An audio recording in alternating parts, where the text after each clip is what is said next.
Hey guys, welcome to another episode of Mahjong Talk. I'm your host, Peter Vaughn.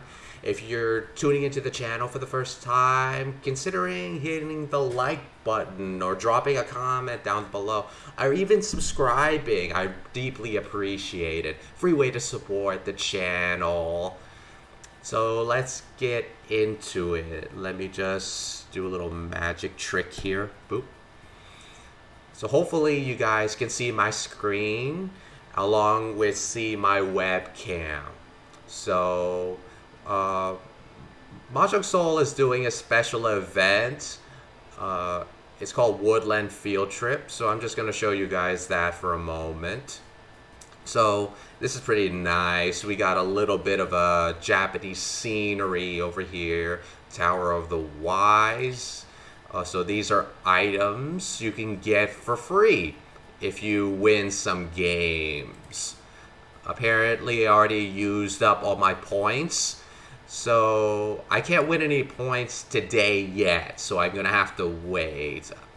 Let's see, training. So I guess this increases your chances of actually getting higher results.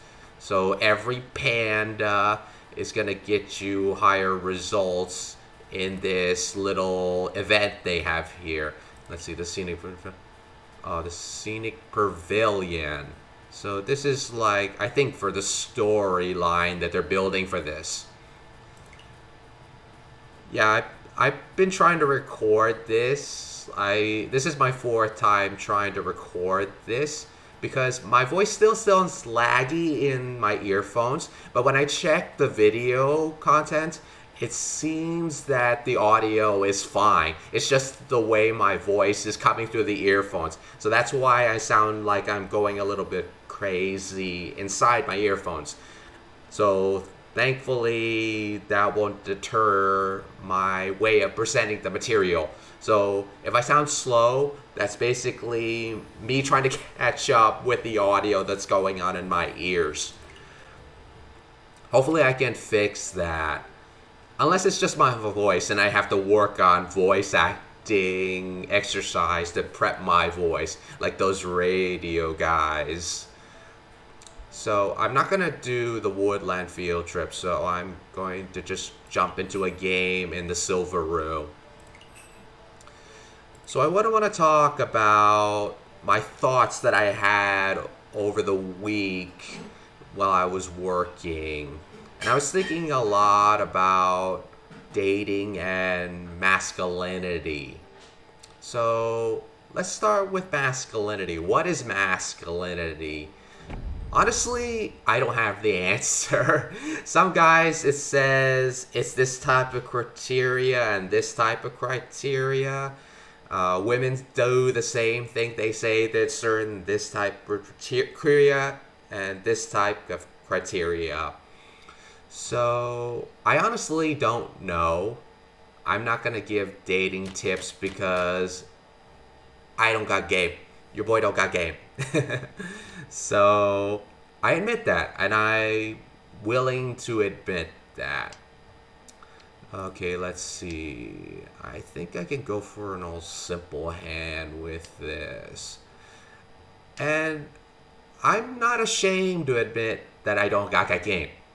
I don't, because when you admit it to yourself, it leaves you open to the possibilities of meeting all types of people. I think when people are confident that they have game, I think it sort of gives them like a sort of a false blueprint.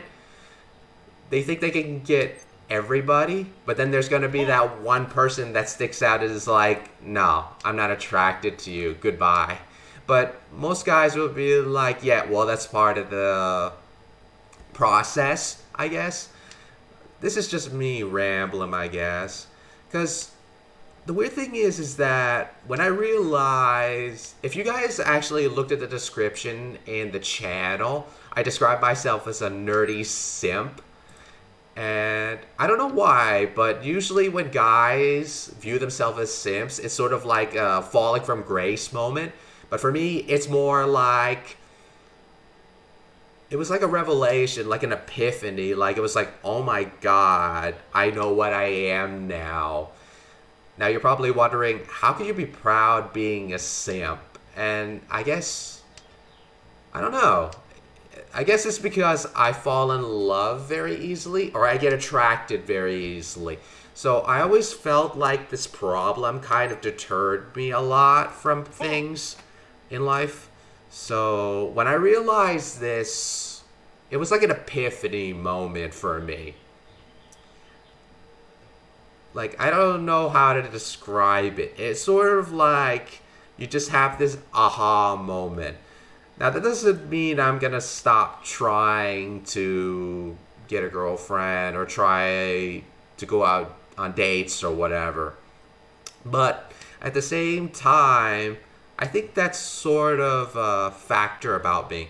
It's like I'm looking for a reason not to date, or maybe I'm looking for a reason to say, hey, I want to talk to you, but I'm nervous to talk to you. I got that from Craig Ferguson in one video he did with a YouTuber. I don't remember the YouTuber's name, but it makes a lot of sense. Just to be honest, for me, I can't play the game because I'm not all about playing games. I just want to get straight to it, and if you're attracted to me, just say so. And obviously, I would be attracted to you if I'm talking to you. But also, I'm very open to girls making the first move. Actually, I would prefer that, actually, because I'm always in my head all the time. Hopefully. Oh man, this person took that tile from me. Oh well. But, you know, it's all about timing. I don't think there's a right way or wrong way to date. I think it's mainly revolving around the timing. Because some people meet the right people at the right time. And that's how it usually starts. Let's see. Hopefully I can make this hand work. But getting back to that. Yeah, it's all about timing. Because when I look back, all my exes, I happen to meet them at the proper time. And, you know, we just started dating. But then usually I would have the initial attraction.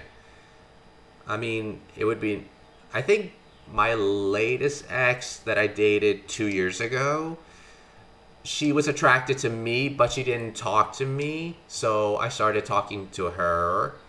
And yeah, that's how things started out. And she was the same with me. She just got attracted to me very fast. And I kind of went on a date with her. And since me and her were attracted at the same rate, we went out for 2 years. So you're probably wondering, how did it all end? Well, it all ended when her parents were dissatisfied with the work I was doing. So they felt that I couldn't provide their daughter the proper life that they expected her to have. Like, you know, have a lot of money, probably stay home, take care of the kids. She would. I would be working. You know, the typical, how would you say, like, not 20th century, pre-1980s era type of care. I don't know how to describe that type of household where like the wife takes care of the house and the man mainly goes to work every day. But you know, I think many immigrant parents from Asia still hold on to that lifestyle, especially when they have daughters. So I don't blame them for not thinking that I was good enough for their daughter. But all the same, she told me, like, You know, my parents are giving me a hard time. I'm even deleting some of our photos from Facebook, and I don't want you to hold my hand in public in case my family sees. And because of all that, she even told me that if you don't get a job that pays 50K or more, I'm gonna have to break up with you. But if you do, by the time you're 30, I'm already 30 by the way, we can get married. Uh, I don't know. And that's when I decided I would break up with her then and there because I knew this was gonna go into a cycle that I didn't really like because I went through that before with the ex that I had before her. So if your family doesn't like me, then I know that it's gonna be hard for the one I'm dating. So I decided just to break up with her then and there. Uh, it was hard. You know, it was hard because it was the longest relationship I was in. We went out for 2 years, and I don't regret it. It's just a shame that it ended in that way. And sometimes I get worried about that because, you know, if you're dating someone, you obviously have to make sure their friends and family like you. And I'm a person that doesn't really care that much about how people perceive me. At the same time, I understand why, like, say, someone I'm dating is having problems, like, say, with their family or their friends, because your family and friends know what's best for you. And I'm pretty sure my friends and family are the same with me. Oh, this person won. So I don't hold any grudges. And I did went on like first meeting dates from dating apps here and there. But I still have a lot of work to do. The honest truth, I will be honest with you guys because, you know, I treat you guys as my future friends if I haven't met you yet. So funny, it was not a funny story. It's mainly an emotional story. So after about 6 months or so, I went on a dating app and I happened to meet someone that we were almost simpatico, but at the same time, I could tell that she had experience with people and social skills. The girls that I dated before, one was really bookish, and another one was very shy and timid. So I would be the one that did most of the talking, which is not helpful for me because I don't do talking that much. I mainly listen a lot. And so we were simpatico. We met up, and I think she went with the intention of not dating, just to meet me. And, you know, it's funny because the first time I met her, she took her car to the mechanic, and she basically walked to the nearby IHOP by her mechanic. And so I basically drove her to the mall nearby, and we basically talked and walked while her car was getting repaired. Originally, we were just gonna have breakfast and then just leave it at that. But then we just went to the mall across the street, and then basically we walked and talked. And after that, she started messaging me, sending me photos of, like, you know, her work desk and everything like that. But unfortunately, I said something like I was just I said like I think something revolves around like my queen or your highness or something like that, just to play around. not play around, more like just flirt, I guess. And she was like, no, don't do that in the text. And apparently, I messaged her apologizing for that. And then basically she said, don't make me cancel the second date. So it all steamrolled, and it got so bad to the point where I kept messaging her over and over and over again, and it didn't work out. Didn't work out. So I came into these mistakes. It's hard for me to talk about it, because, especially recording on a video. But if I talk about it, then obviously it's out in the open. I'm no longer ashamed of it. But at the same time, things like that happen in life. And I learned a good lesson of that. I was very depressed after that, because I was thinking, what's wrong with me? Why'd I do that? All that stuff. I think every guy has gone through something like that. They don't want to admit it, but they do go through that. So, yeah, after that, I went on 2 more first dates, but I didn't fully connect with the girls that I met up, so it didn't work out. And then, the typical ghosting and everything.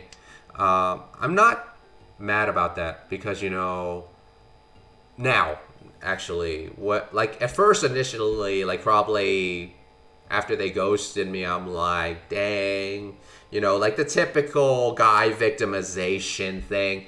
But now, you meet people, and eventually the world is a bigger place. So hopefully I'll meet that someone. Sometimes I rush things, and I'm trying to work on that.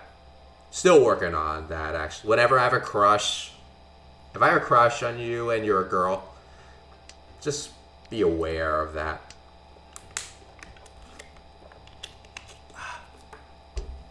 Sorry, I need to take a little bit of water.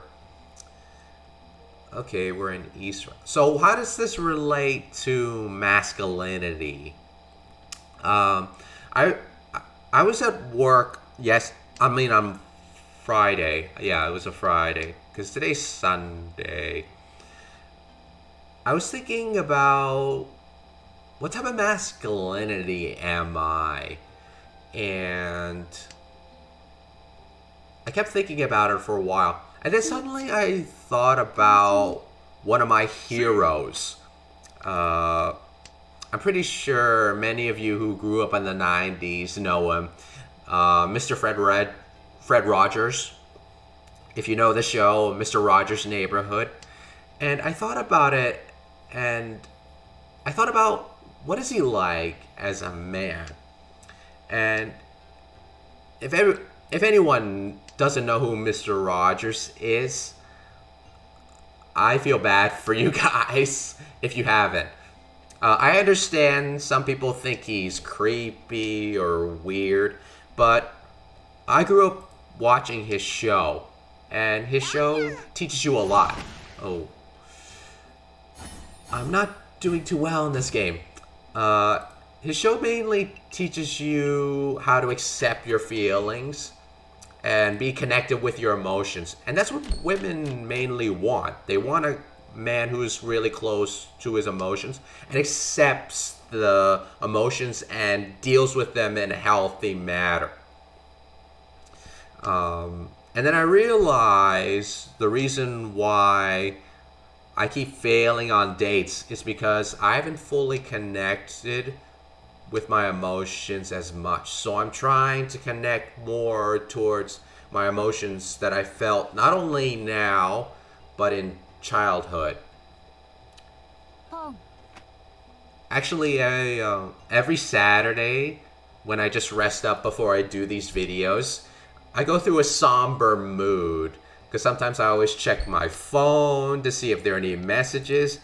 And, you know, most of my friends are busy and they have busy lives. So you go through the whole thing. It's like, I'm free, but no one else is free.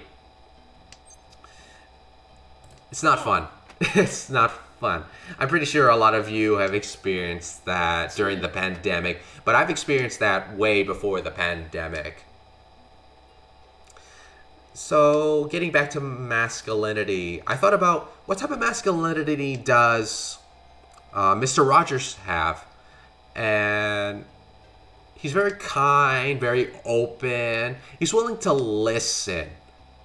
And many of us, especially in the United States, we're all about rush, rush, rush, rush, get the conversation going.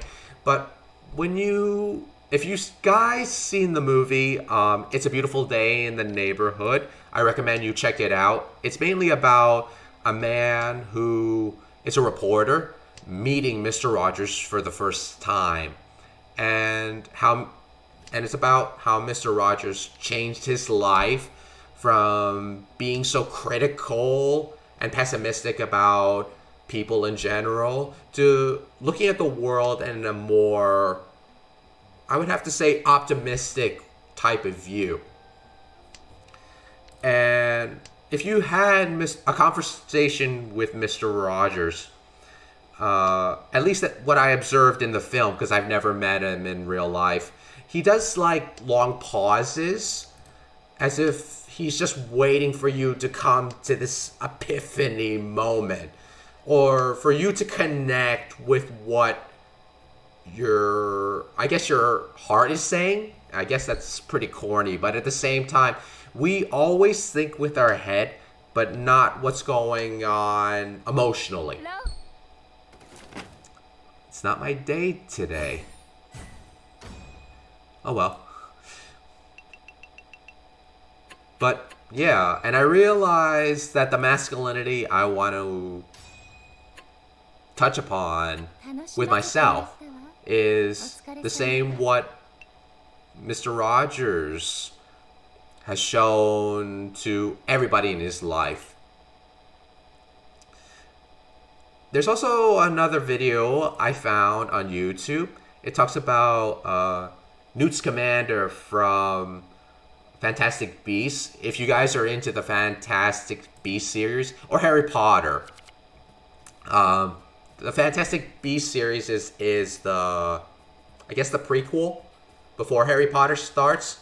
I will link that video in the description below. It's basically talking about different type of masculinity for the character of Newt Scamander, and it was such an eye-opening video. It talks about how the guy doesn't have to be like the stereotypical guys we see in movies, like someone who is very snarky or someone who's very stoic. It's mainly just the guy who is not outwardly sociable, but also is still confident. And mainly the masculine trait of those type of characters is their empathy and their compassion. I will link the video down below in the description so you guys can check it out, because I'm all about spreading the positive vibes here. And, you know, masculinity is the first thing that leads someone to be attracted to a guy in dating, whether it be homosexual, heterosexual, or whatever relationships. So, defining my masculinity in that way, I realized that I didn't have to push myself to be this sociable person. And since I'm not playing, I'm just gonna go back to my main screen here. Hopefully my main screen. I'll just check it out down here. Yeah, I'm back to my main screen.